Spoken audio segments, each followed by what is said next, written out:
The testimony of Balaam.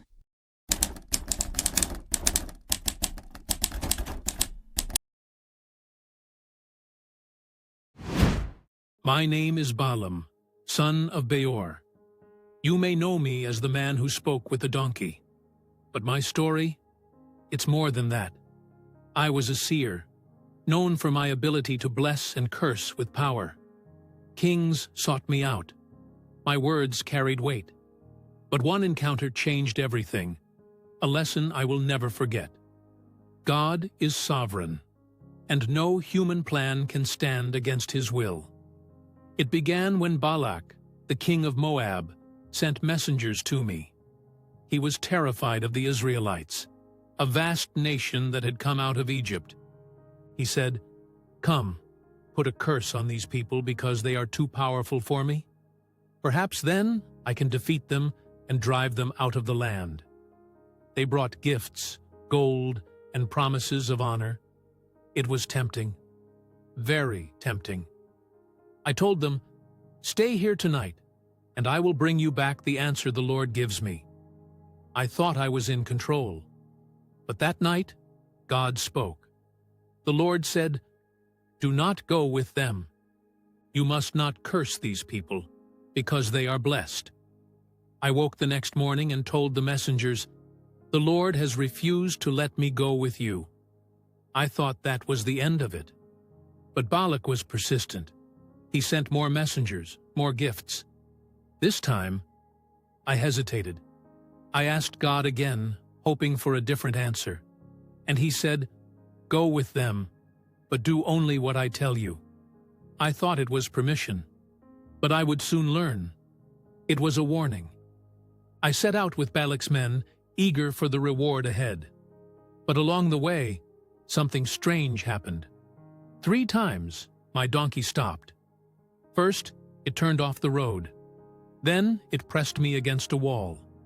Finally, it collapsed beneath me. I was furious. I struck it again and again. Then, the donkey spoke. "What have I done to you to make you beat me these 3 times?" I froze. And then, I saw him, the angel of the Lord, standing with a drawn sword, blocking the way. The angel said, "I have come to oppose you because your path is a reckless one before me." I realized then, God was not pleased with my heart. Balak took me to a high place overlooking Israel. He said, "Curse them for me." But when I opened my mouth, I couldn't speak curses. Only blessings poured out.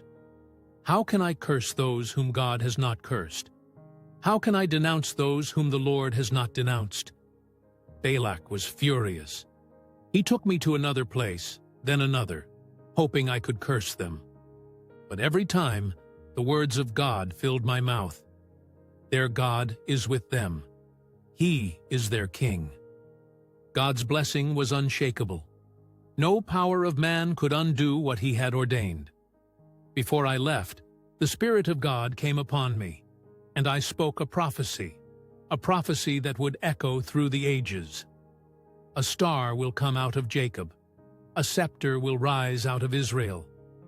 It was a glimpse of the Messiah, the King who would reign forever. Even then, God was revealing his plan for salvation. God's purposes cannot be stopped.